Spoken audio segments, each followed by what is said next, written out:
नमस्कार साथियों, आज के इस सुंदर अंक में मैं आपको दिखाने जा रहा हूँ कौशलम प्रशिक्षण जिला शिक्षा एवं प्रशिक्षण संस्थान बड़कोट उत्तरकाशी की खूबसूरत झलकियाँ। प्रथम दिवस की जो शुरुआत हुई है वो खासकर विभिन्न विद्यालयों से आए हुए शिक्षक एवं शिक्षिकाओं के मध्य परिचय का दौर रहा और प्रशिक्षण का प्रारंभ मां सरस्वती की प्रतिमा के सम्मुख दीप प्रज्वलित कर प्राचार्य महोदय द्वारा इस प्रशिक्षण का विधिवत उद्घाटन किया गया। उद्घाटन करने के पश्चात विभिन्न विद्यालयों से आए हुए शिक्षक एवं शिक्षिकाओं के द्वारा विधिवत अपना परिचय दिया गया।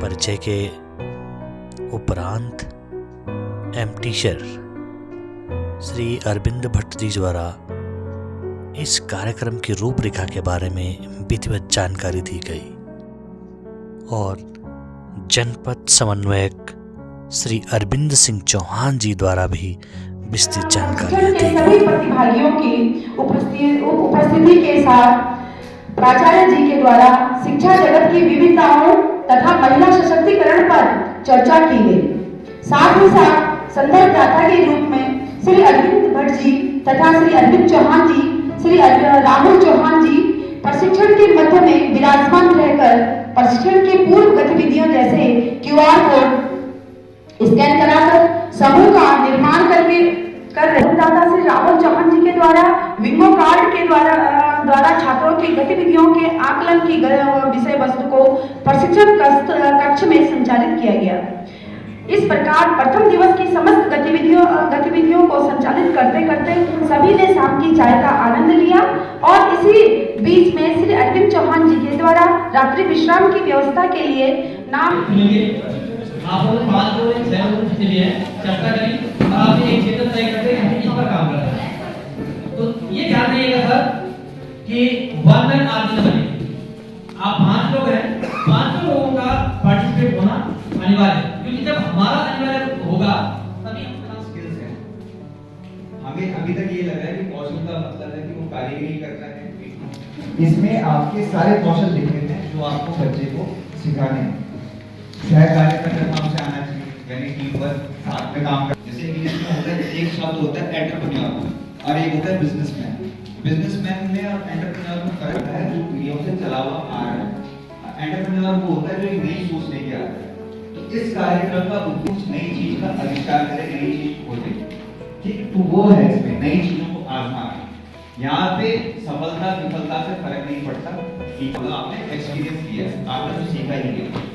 इसके बाद स्वतंत्र सोच कि बच्चे में अभी क्या है, फैमिली का नई सोच के साथ काम कर सके और स्वजागरूकता, यानी बच्चा सेल्फ अवेयर है, जो आप लोगों के इसमें कहा गया है कि बच्चे ने करियर। दूसरा, जैसे आप लोग समूह में विभाजित हो रखे हो तो आपको अपने समूह के, जैसे आप पेज नंबर 38 में आओगे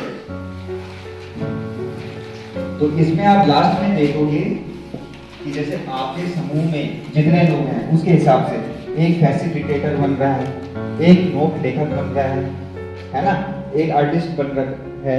तो इस तरीके से आप अलग अलग पेज में देखोगे तो आपके जो रोल है वो चेंज होते रहेंगे। तो आपको इस तरीके से भी टीम वर्क करके साथ में चलना है। जब आप प्रेजेंटेशन देने यहाँ पे आओगे तो हर किसी का रोल आपने बताना भी है कि ये इस भूमिका में। तो यहाँ पे बच्चों के अंदर टीम वर्क का भी भावना आ रहा है, सही व्यक्ति को सही कार्य देने का कौशल भी उनके अंदर। आपने मानसिकता का विकास करना है। आप उसके अंदर एक कौशल नहीं डाल रहे हो कि वो भाई पेंटर बनेगा, ये बनेगा, तो आईएएस बनना है या कुछ उसके सपने हैं, बड़ी चीज बननी है। उस बच्चे का इंटरेस्ट आप कैसे क्रिएट करोगे अपने विषय में, वो क्यों इंटरेस्ट लेगा, तो आप ये बता रहे हो कि हम तो मानसिकता का विकास कर रहे हैं, जिससे क्या एक बच्चा स्कूल में कुछ और सीखता है, जब वो कॉलेज में जाता है तो वो बड़े माहौल में जाता है तो उसकी मानसिकता आधार यही है कि बच्चे के अंदर उद्यमशील मानसिकता का विकास हो और उसके अंदर कौशल आए जो 21वीं सदी में उसको आगे बढ़ने में मदद करें। ठीक। और लास्ट में अगर आप पेज नंबर 40 देखें, इसमें आपका पूरा समय सारणी दे रखा है, आपको पूरी समय सारणी दे रखी है कि समूह का परिचय आपने 30 सेकंड के अंदर दे रखा है। अब मैं जो चाहता हूँ आप उस समूह का परिचय किस तरीके से देंगे, आपने अपना नाम बताया तो आप इसके हिसाब से आपने अपना पूरा जो आपने प्रेजेंटेशन देना है वो देना है, और लास्ट के 2 मिनट होता है आपका संवाद कि आपके जो इस वाले पड़ाव में हमने किस कौशल को पार कर रहे हैं, ये कौशल हमारे समझ में आए। तो इतना ही कहना चाहता था मैं। धन्यवाद। आपकी प्रेजेंटेशन के टाइम पे मैं आपसे मिलता हूँ।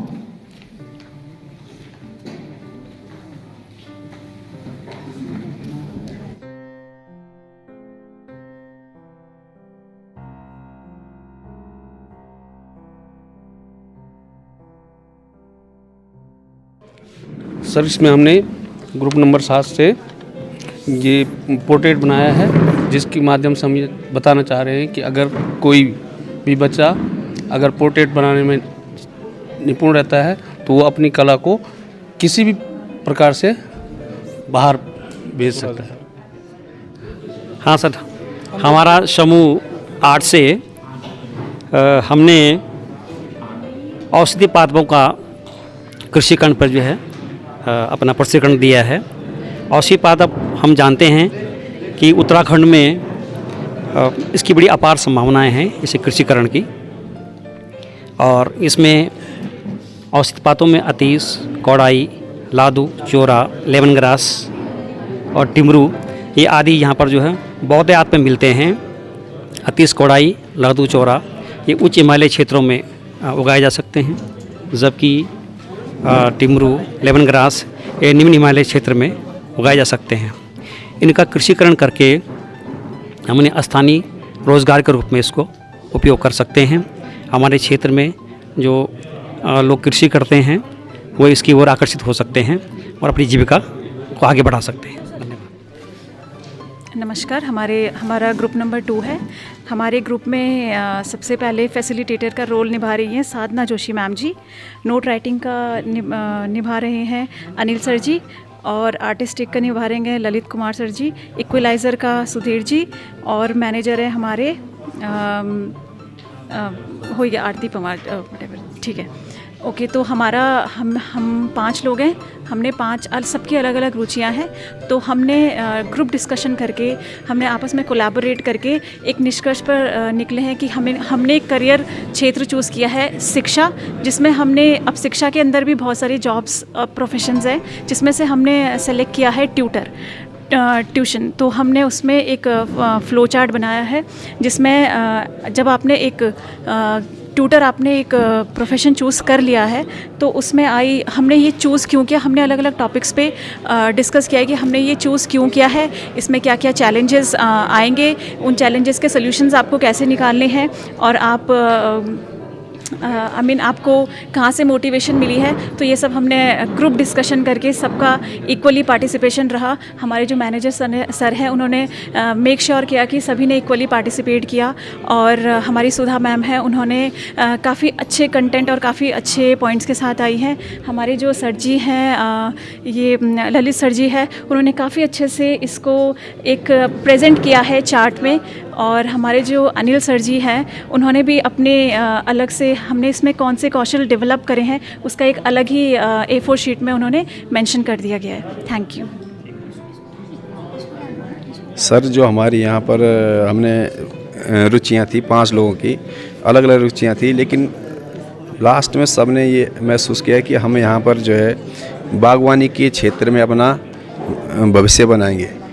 बागवानी में भी हमने एप्पल फार्मिंग का लिया। एप्पल फार्मिंग में आज मॉडर्न फार्मिंग हो रही है, उसमें जो है किस प्रकार से हम नई वैरायटी की जो पौधे आ रखे हैं, रूट स्टॉक, कम जगह में हम ज़्यादा उत्पादन किस प्रकार से कर सकते हैं, ये सब हमने यहाँ पर बनाया है सर। इसमें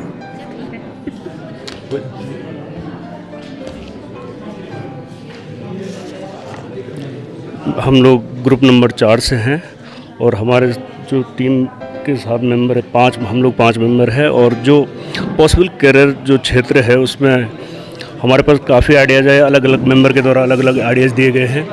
जहाँ तक कहीं किसी के द्वारा बागवानी कहा गया है, कृषि के क्षेत्र में किसी के द्वारा राजनीति के उसमें आए हैं। इस प्रकार से कई 5 आइडियाज़ हमारे पास आए हैं। उसमें से जो सर्वसम्मति बनी है वो बागवानी पे बनी है और बागवानी में फिर अलग अलग आइडियाज़ हमारे पास आए हैं, जैसे सेब की, कृषि के क्षेत्र में सेब की खेती की जाए या अखरोट की जाए या टमाटर की जाए या फिर कीवी की जाए या मशरूम की जाए।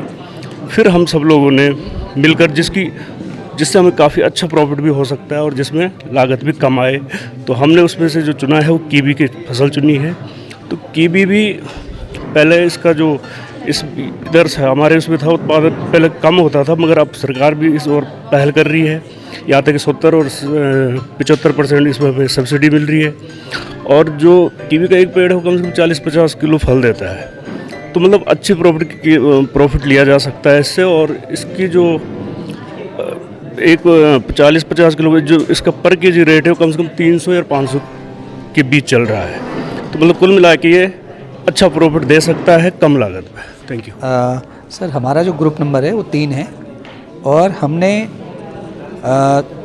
करियर के क्षेत्र में हमने 4 पहले करियर क्षेत्र चुने थे, जिसमें से सबसे जो ज़्यादा रुचिकर जो करियर क्षेत्र था हमारा वो हमने जैविक खेती को चुना है। और जैविक खेती क्योंकि ये एक पुराना एक टेक्नोलॉजी है हमारी और उसमें एक नयापन लाने की ज़रूरत है और ये क्योंकि हमारे पहाड़ के लिए सबसे ज़्यादा अनुकूलित ये है और इसके लाभ बहुत हैं। अगर हम इसके कारण पे जाएंगे कि हमने इसको चुना क्यों, इसके कारण क्या हैं, तो इसका सबसे पहला जो कारण है वो मैं ये समझता हूँ कि ये हमारे स्वास्थ्य के लिए सबसे ज़्यादा अच्छा है। इसके हेल्थ बेनिफिट बड़े अच्छे हैं और इसके जो न्यूट्रिशन वैल्यू है वो भी बहुत अच्छी है। इसका बहुत अच्छी न्यूट्रिशन वैल्यू है हमारे लिए। इसमें पोषक तत्व तो बहुत अच्छे होते हैं। जहां हमने इसको एक बार हम लोग इससे दूर चले गए थे, अब फिर से हमें इसकी न्यूट्रिशन वैल्यू हमें समझ आ गई है और इसका बाज़ार बड़ा अच्छा है और इसका जो मूल्य है वो भी बड़ा अच्छा मूल्य हो जाता है। तो आने वाले समय में इसमें करियर की बड़ी अच्छी संभावनाएँ हैं और इसमें लागत कम लगती है, बहुत कम लागत में इसमें काम हो जाता है और इको फ्रेंडली है, पर्यावरण के अनुकूल ये है, इसलिए हमने इसको चुना जैविक खेती को। चुनौतियाँ भी कुछ हैं और इसमें चुनौतियों में एक जो मुख्य चुनौती है वो ये है कम जागरूकता। हम लोग जागरूक नहीं हैं। कम जागरूकता के कारण, क्योंकि हम जैविक खेती को बहुत पहले से ही हम लोग अपनाते थे, लेकिन क्योंकि हम इसके प्रति जागरूक नहीं थे तो कम जागरूकता के कारण ये जो है हम इससे दूर हो गए। तो कम जागरूकता सबसे बड़ी चुनौती है और इसका थोड़ा मूल्य इसका ज़्यादा होता है। जो हमारे रसायन के जो हमारे उत्पाद हैं उससे थोड़ा इसका मूल्य ज़्यादा होता है, तो वो भी कहीं ना कहीं एक चुनौती है कि लोग इसको क्यों खरीदेंगे, तो वो भी एक चुनौती आएगी। और कीट और बीमारियों से, क्योंकि बिना हमने रसायन का छिड़काव तो करना नहीं है, तो उससे कैसे इसका बचाव किया जाए ये भी एक जो है चुनौती हमारे सामने है। अब अगर मैं संभावनाएं की बात करूं कि इसमें क्या संभावनाएं हैं, तो मुझे लगता है कि इसमें अपार संभावनाएं हैं, क्योंकि ये एक ऐसा क्षेत्र है जो सतत उपयोगी है। पहली बात तो ये है कि संभावना ये है इसमें, ये सतत उपयोगी है। हमेशा ये जो है, हमेशा इसका जो उपयोग है हमेशा होना है, सतत उपयोगी है और आसान शुरुआत है। अगर हमारे पास पैसा भी नहीं होगा तो हम जैविक खेती को बड़े आसानी से हम लोग जो है, क्योंकि ये हमारी प्राकृतिक खेती है, तो आसान शुरुआत है। बढ़ती मांग, इसकी मांग बहुत ज़्यादा है, क्योंकि यूएनओ ने जो है 2023 को अंतर्राष्ट्रीय मिलेट्स या जैविक उसके रूप में भी चुना था, तो इसमें जो है मांग इसकी बड़ी अच्छी है। तो ये कुछ संभावनाएं हैं। बहुत धन्यवाद, थैंक यू। मैं खुशहाल सिंह राणा और ग्रुप नंबर 5 यहाँ पे जो हमारा जो थीम है पर्यटन हमारा थीम है और उसका सब थीम हमारा होम स्टे कॉन्सेप्ट के तहत आज के युग में हम ये बताना चाह रहे हैं कि इसमें भी जो है अपार संभावना है सर। और जैसे कि आपको मालूम है कि उत्तराखंड होम स्टे पर्यटन से जुड़ा है और इसमें होम स्टे कॉन्सेप्ट के तहत बच्चों को होम स्टे से जो है अपना आजीविका कैसे कमाना है, ये हम बताने का इसमें प्रयास कर रहे हैं। Thank you very much. Sir मेरा नाम प्रदीप खंडवाल, मैं ग्रुप नंबर 10 से और हमारा जो टॉपिक है ट्रेकिंग एंड गाइड। जैसे हमारा ये पहाड़ी एरिया है, यहाँ पर रोज़गार का जो अवसर उसमें एक ट्रेकिंग और गाइड का बहुत अच्छा स्कोप है। हम इसमें जैसे हमारे यहाँ बहुत सारे ट्रेकिंग एरियाज़ हैं, हरकीदून, केदारकांठा, देवक्यारा, दयारा बुग्याल, बहुत सारे हैं। तो इसमें हमारे लोकल जो स्थानीय लोग हैं उसमें अपना करियर बना सकते हैं। वही हमने यहाँ पर थीम लिया है ट्रेकिंग एंड गाइड का। इसमें स्थानीय रोज़गार बढ़ सकता है, स्थानीय उत्पादों की भी बिक्री बहुत हो सकती है, हमको पूरा बाज़ार मिल जाता है, सबको रोज़गार मिल जाता है सर इसमें। ये हमारा आज का टॉपिक था।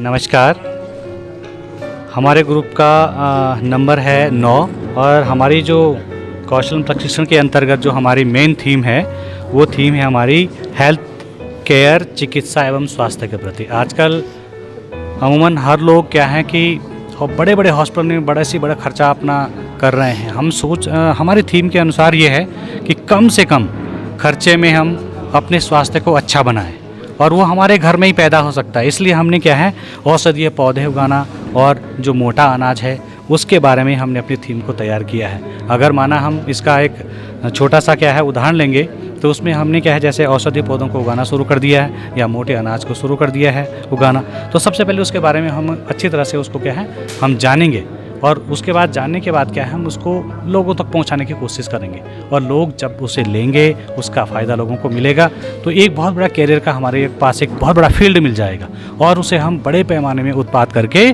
और हम पूरे प्रदेश में और देश में इसका क्या है अच्छी तरह से इसको हम निर्यात कर सकते हैं, जिससे कि एक आने वाले भविष्य के लिए एक बहुत बड़ी आमदनी भी पैदा हो सकती है या हमें बहुत बड़ी आमदनी इसमें हो सकती है।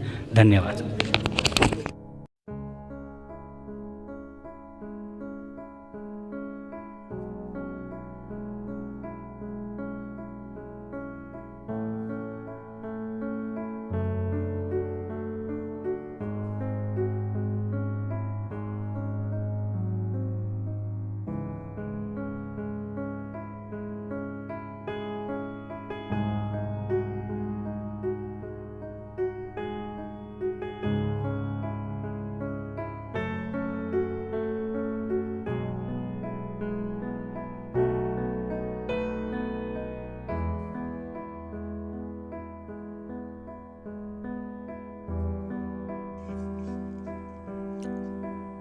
भोजनोपरांत सभी ने माँ यमुना के तट पर बसा हुआ यह सुंदर शहर बड़कोट का अवलोकन किया और प्रशिक्षण स्थल की गुनगुनी धूप का आनंद लिया। चारों तरफ का जो दृश्य सुंदर प्रकृति से भरा हुआ यह आनंदमय स्थान यमुनोत्री धाम के यमुना नदी के तट पर बसा हुआ सुंदर और भव्य स्थान बड़कोट शहर मन को आनंदित कर देता है। चारों तरफ का जो वातावरण है वास्तविक एक दर्शनीय वातावरण है। मास्टर ट्रेनर श्री अरविंद भट्ट जी ने कौशलम प्रशिक्षण पर अपने विस्तृत विचार रखे। प्रशिक्षण हमारे विभाग के द्वारा पिछले विगत 4 वर्षों से चल रहा है और इस बार हम 3 कक्षाओं के लिए प्रशिक्षण दे चुके हैं, क्लास 9th और 11th और 12th के लिए, और ये हमारा अंतिम कक्षा थी। क्लास 10th के लिए हम टीचर्स को इस समय प्रशिक्षित कर रहे हैं कौशलम प्रशिक्षण के संबंध में। बेसिकली इसमें हम बच्चों में उद्यम मानसिकता का विकास कैसे हो, 21वीं सदी में जो बच्चा है किस तरीके से वो अपने 21वीं सदी के कौशल अपने आप में जो है डेवलप करे। टीचर्स के रोल को हम यहाँ पर ट्रेनिंग में प्रशिक्षण में बताते हैं कि टीचर्स को वहाँ पर जो है बच्चों के बीच में ग्रिट हो गया, स्व जागरूकता हो गया और स्वतंत्र सोच बच्चों में कैसे डेवलप हो, इसके साथ ही साथ नई चीज़ों को बच्चे कैसे आजमाए, ये प्रैक्टिस हम टीचर्स के बीच में यहाँ पर कर रहे हैं। और यही जा कर के टीचर्स हमारे जब क्लासरूम में जाएंगे तो बच्चों के बीच में प्रैक्टिस कर रहे होंगे, जिससे जो है बच्चों में कहीं ना कहीं एक नई सोच डेवलप होगी और कल के दिन कोई ना कोई 21वीं सदी में जो कौशल जो परिस्थितियाँ निर्मित हो रही हैं उसमें अपने आप को तैयार रखेंगे और अपना उज्जवल भविष्य बना सकेंगे। धन्यवाद। जैसा कि भट्ट सर के द्वारा बताया गया है कि क्लास 10th का जो हम यहाँ पर प्रशिक्षण दे रहे हैं उसमें करियर एक्सप्लोरेशन जो मेन ऑब्जेक्टिव है उसका, इसमें हम ये देख रहे हैं कि जो टीचर जो यहाँ पे प्रशिक्षण ले रहा है वो क्लास में जो है बच्चों को उद्यमशील मानसिकता और 21वीं सदी के कौशल किस प्रकार से उन बच्चों के अंदर खोजे और उसको ही आगे चलते हुए उद्यमशील मानसिकता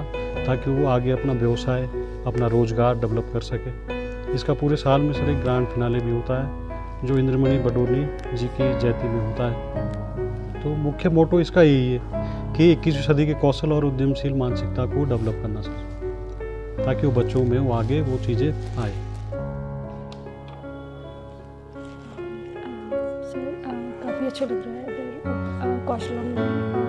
इसमें सर जो रोज़गार के नए तरीके हैं सर, स्टूडेंट को जो उनकी स्किल्स है उसको डेवलप करना ताकि वो सिर्फ गवर्नमेंट जॉब पे डिपेंड ना रहे, बल्कि जो उनकी स्किल्स है उनको पॉलिश करके वो अपना जो फ्यूचर है अर्निंग एंटरप्रेन्योरशिप में की और भी जाएँ। नमस्कार, मैं Sachin Agrawal, lecturer geography GIC Korsali. तो हम लोग यहाँ पे कौशलम कार्यक्रम में आए हुए हैं और 3 दिन से ये कार्यक्रम चल रहा है जिसमें कि बच्चों के अंदर उद्यमशील मानसिकता का विकास कैसे हो और बच्चों को कैसे उनका स्किल का डेवलपमेंट किया जाए और साथ ही साथ इसमें जितने भी हमारे उत्तराखंड के जो छात्र छात्राएँ हैं विद्यालयों में जो पढ़ रहे हैं उसमें 21वीं उनके बच्चों के अंदर 21वीं सदी के जो कौशल हैं उनको कैसे लाया जाए, ये इस प्रोग्राम का मुख्य उद्देश्य है। और उद्यम लर्निंग फाउंडेशन ने ये एक बेहतरीन पहल की है जिसके माध्यम से छात्र छात्राओं को हम एक अच्छा एंटरप्रेन्योरशिप हम उसमें डेवलप कर सकते हैं।